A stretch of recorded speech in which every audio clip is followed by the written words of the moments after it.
Today I'd like to talk a little bit about perspective. Perspective is determined by the light of your awareness. So whatever you place your attention upon, your awareness literally lights it up and you're able to see it. So why perspective is important is because it's helpful to understand that we can change our perspective instantly. And when we change our perspective, it then in turn affects our mind state, allowing us to shift and change. So we're here on this path. We are explorers of infinite eternal awareness. This is what we're doing here, by the way, in case you were wondering. And on this path, there is a definite point where one reaches where there's a shift that's irrevocable from suffering to non-suffering, awakening, enlightenment, whatever you want to call it. So that does happen. But that's not the end of the journey. It just changes the journey, but yet everything remains the same. You know, there's the old Zen saying, before enlightenment, chop wood, carry water. After enlightenment, chop wood, carry water. The modern equivalent would be, before enlightenment, wash dishes and fold laundry. And then after enlightenment, you wash dishes and fold laundry. So we're here exploring, the infinite eternal awareness, and whether or not you're still trapped in suffering, the processes are still the same. It's just your experience obviously is a little different. So wherever you are on the journey, this concept of being able to change perspective is very powerful. It's very helpful.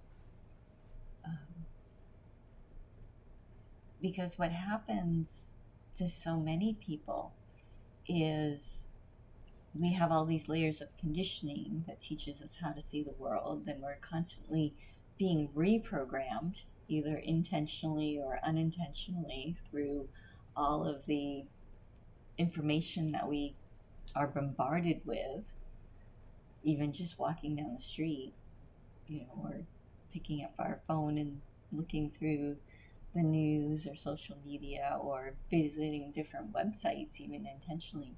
We're constantly being programmed and conditioned to see things from a certain perspective. And the way our minds are designed is when we become immersed in a particular mind state, it latches onto a particular perspective, and these walls kind of close down, and we truly believe that this is the only way things look.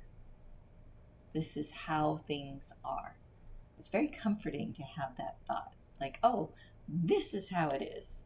Now I get it. Now I can operate and move and feel comfortable because I know where I stand.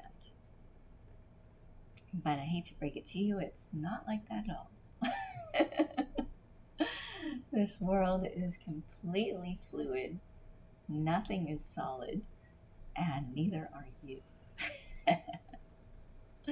And that's the exciting part. It's really, really fun to finally have that realization, because all of a sudden you're not locked into any one particular way of being. But yet, here you are in this body, so you have a limited physical form that needs to be taken care of, and then you have all these other bodies that you have to interact with, and then you have physical matter that you have to interact with, and then we have all the societal constructs that we have to interact with.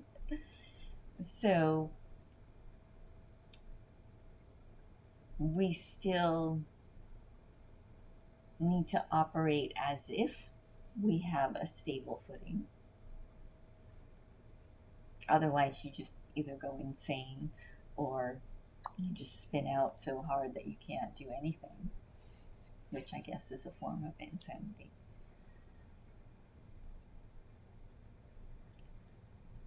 But the good news is you're on this path. You're meditating, you're practicing mindfulness, you're starting to understand and become aware of how your mind operates in these different levels.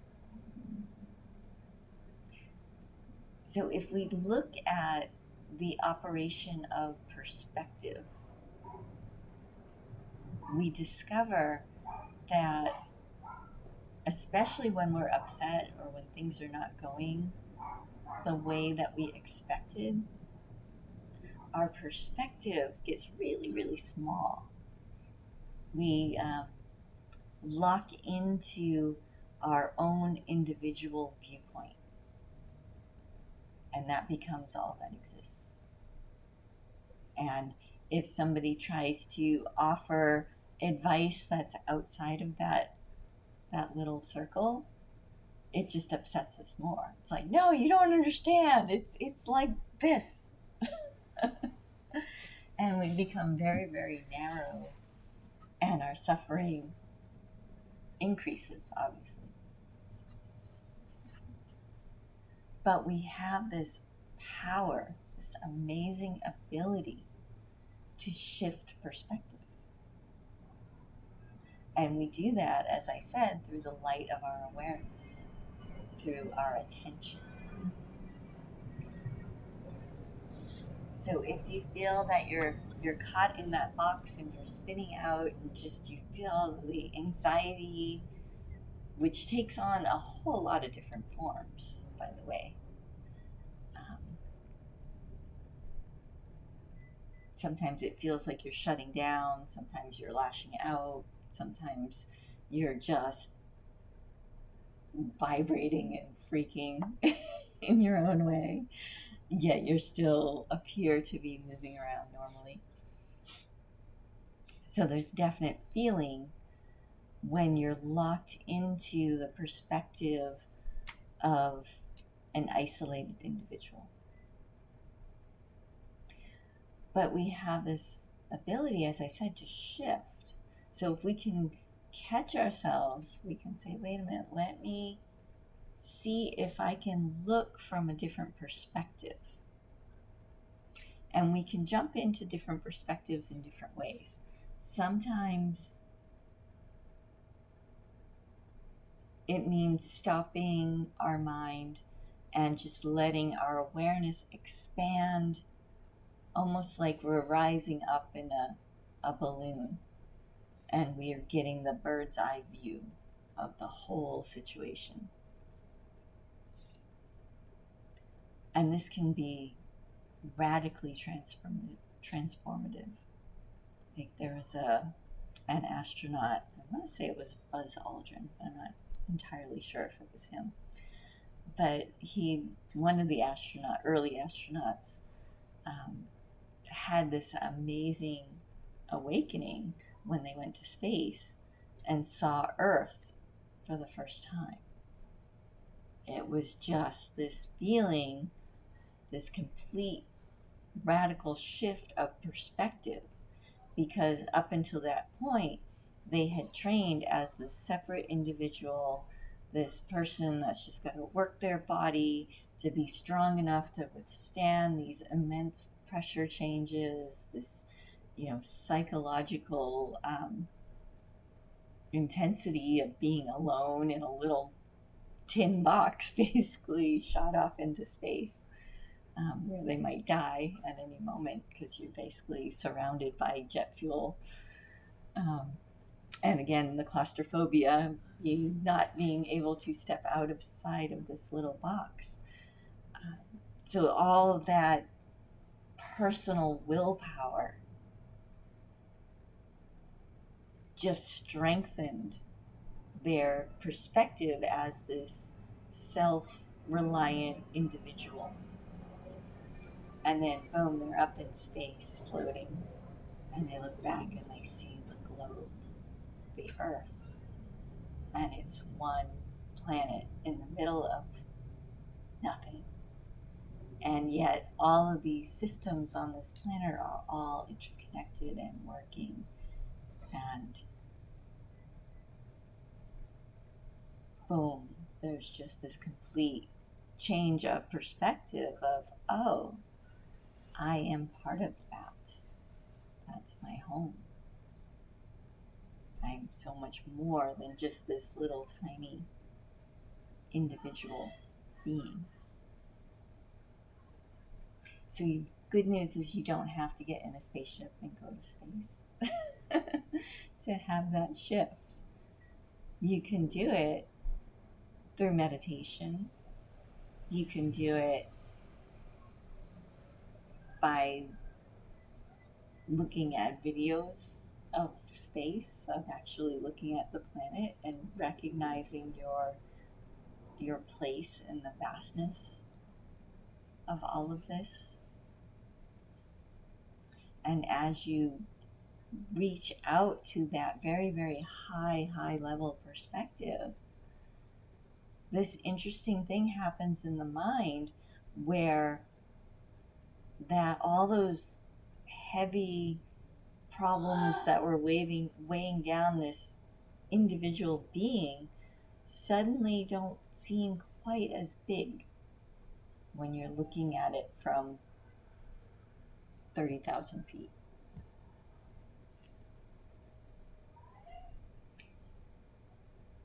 Another way to shift perspective is to really challenge yourself to see things from the other person's point of view.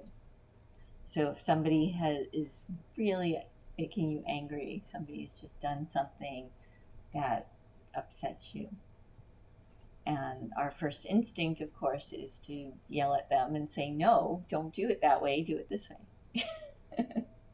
Conform to my view, my perspective. I want you to do it that way. But if you can resist that urge and stop for a minute and just allow your mind to wonder and say, well, what were they thinking? How are they seeing things? What must it look like to them?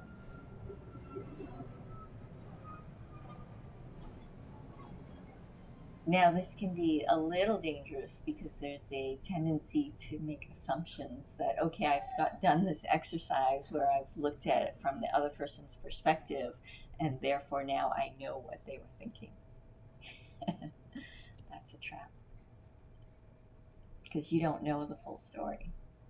There might be a whole other backstory or a whole other set of conditioning that is going into their perspective that you're not privy to.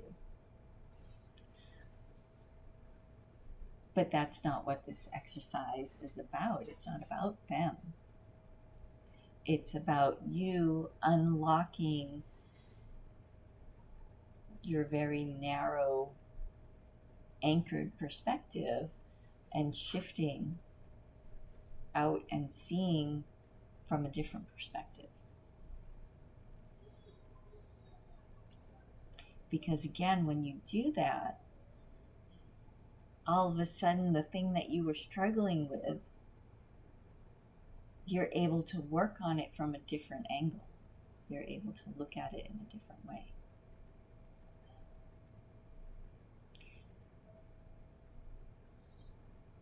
So play with this ability that we all have to shift perspective. You can even do it with animals and plants. You see a little squirrel running up the tree. take a moment and say, what's their perspective like? What must it look like to them? Or when you see a spider and you freak out, you're like, I don't like him. Get out of my house. Maybe stop for a minute before you squish him and say, what must the world look like from that little spider's point of view?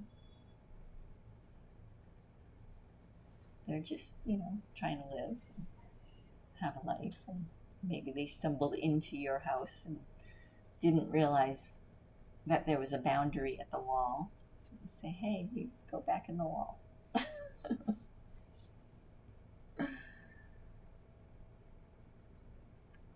But this switching of perspective, it expands our awareness beyond our conditioning. It allows that light of our awareness to open up more doorways, which, as explorers of infinite eternal awareness, is awesome. But of course, there are dangers, as there is on any journey. One is if you get really, really good at this, you're able to completely shift perspectives. It can create an ability to disassociate. It can create this way of bypassing your problems. So instead of actually dealing with the thing that set you off into that realm of anxiety, the thing that set you off into anger, the big life issue that you have to deal with because you have this physical form and you're interacting with other physical forms, we can become so skilled at shifting perspective that we kind of gaslight ourselves and say, oh yeah, that's really not important that that person crossed that boundary because they must have been thinking this. And so it almost becomes a way of excusing bad behavior. So that's not at all the purpose of this. So if you catch yourself doing that, look deeper, because this is where some of the real hard growth happens. Is many times when we do that disassociation game, where we're just going to pretend it's not a problem because I can shift my mind, and when I'm in that 30,000 foot view, nothing's a problem. I mean, you're just seeing it, all the play of existence, all interacting, all the patterns are playing out, and it's not a big deal. But then whoosh, back in your body, there's some physical sensation that pulls you back here. And that shifting perspective is also an opportunity to learn and discover what it is that you're so attached to, what view, what particular conditioning has hooked you. Because sometimes we see, a good example might be somebody does something that you didn't want them to do. And then you shift into their perspective and you see, oh, they did that because it was easier for them to do it because, maybe they were feeling lazy. Maybe they were just tired. They didn't want to do it. And as you do that, it highlights all your own laziness. It highlights all the times when you didn't do something quite right because you felt like you were too tired or that it wasn't worth the extra effort for whatever reason. And when that lights up, it can be painful. You say, oh, I don't want to know that about myself. So we start to either disassociate, like I said, like, oh, that's just them, they're having a bad day, whatever, it's okay, it's not a problem. Or we go the other extreme and we start the whole self-flagellation thing. Like, oh, I'm so lazy, I'm always tired, there's something wrong with me. And instead of either of those paths, we can just keep shining that light of awareness, keep placing our attention on that uncomfortableness, and ask ourselves, what is this really about? What is it that I'm really holding on to? And allow that to be unearthed. Allow that part of your being come into the light. Well, this is the shadow work that we sometimes talk about.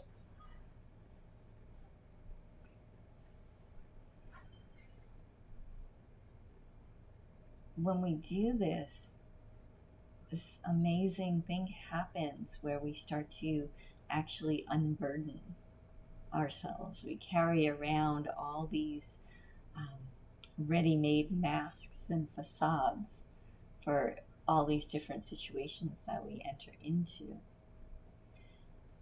And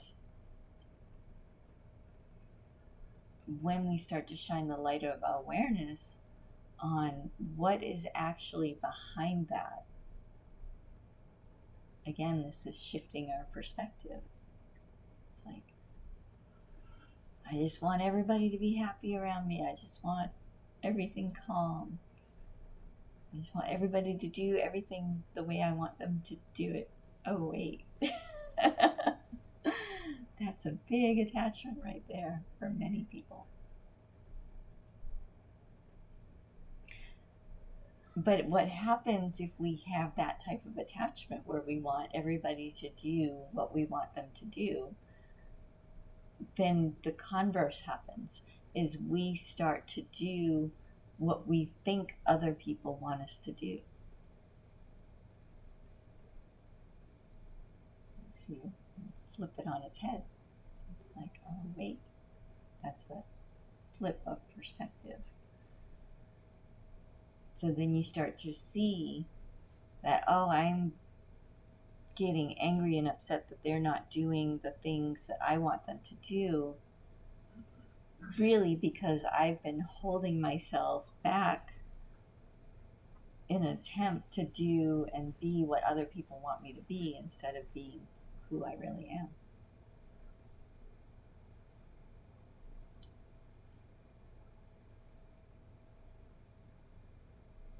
Instead of trusting them.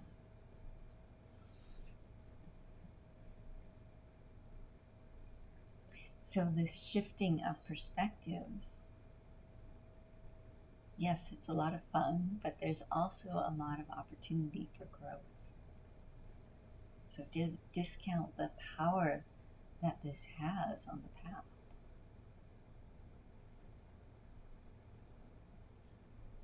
And then, of course, remember that if you start feeling stuck, you're back in that freak out space. Stop for a minute and change your perspective. Say, let me look at this from a different angle.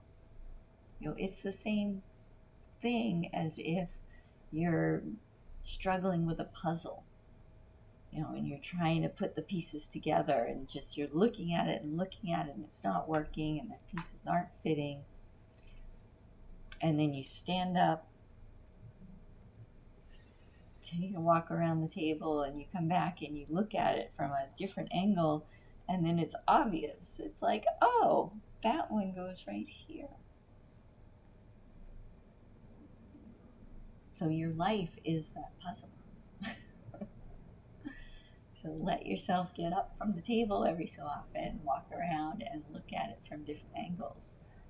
And then many times the just right piece pops out and you'll see that, oh, I just need to make this move. I need to make this shift. But just make sure you come back to the table. Because sometimes it's easy to like get up and just keep walking. That doesn't work. The table will follow you.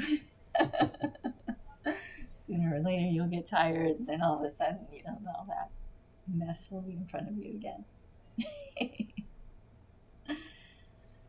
So I hope that makes sense to you guys. Is that something you can work with? So play with that this week. See how you can shift your perspective. And don't wait until you're upset. Don't wait until you're having a crisis to try this. As I said, play with it. It's like a muscle. The more that you use it, the more familiar you will be with it, the easier it will be to do when you are actually freaking out.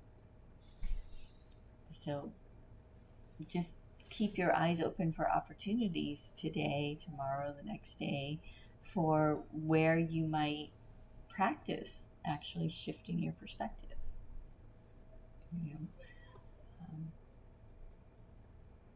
You might be surprised that you find when you do that on a regular basis, your life flows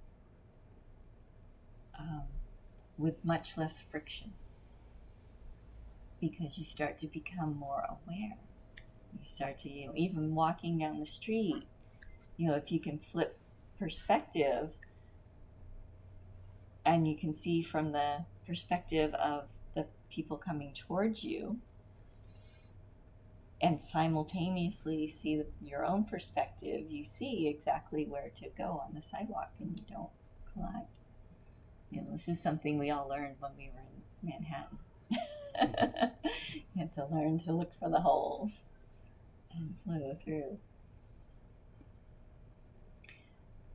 But there's many, many little interactions that we have that can go much smoother if we just play this game of flipping perspectives. But again, I want you to be careful. It's not about accommodating everyone else. I know some people are very into that people-pleasing accommodation to the detriment of oneself, and that's not healthy. That's not at all what I'm proposing. What I'm just proposing is that you allow the light of your awareness to shine in all these different ways. So play with it. Like I said, if you have a tree outside your window, maybe take a few minutes to just wonder, what is the perspective of the tree? How does it see me? How is it seeing the rest of this world? What's the perspective of that butterfly that's floating by? And that can be a very pleasant way to exercise this muscle. So your brain has all these different connections, and the more that you play with them and light them up, the easier it is to use those pathways. So I want to meditate some more. Well, we still have a few minutes.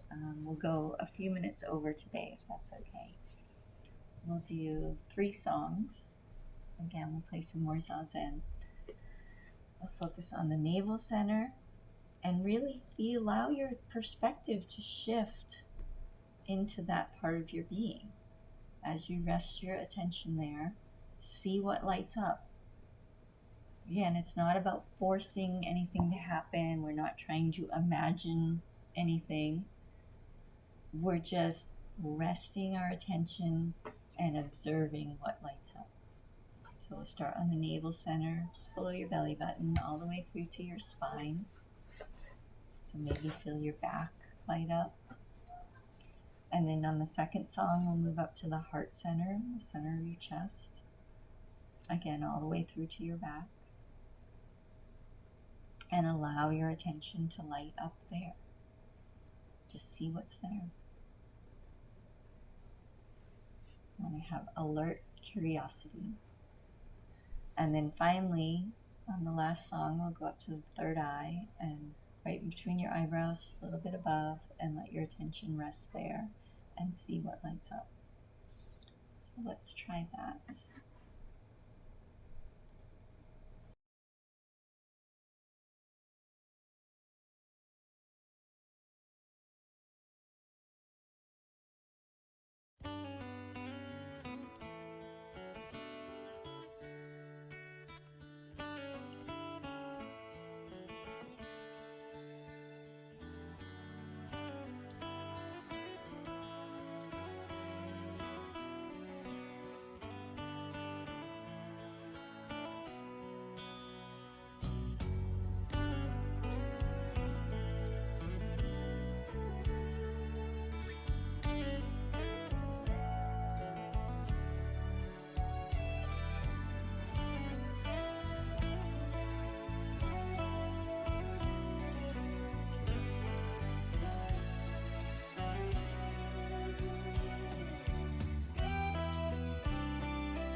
beyond this transient surface of pleasure and pain,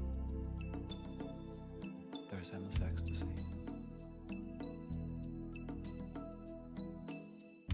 You can't understand life. You can convince yourself that you have.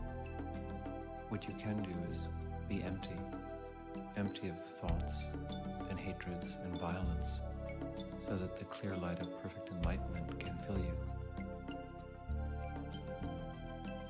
to the brim.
So, because you made it through the meditation, I want to give you 2 powerful ways to shift your perspective. One is take some time and investment, and that is keep a journal. It doesn't have to be anything profound.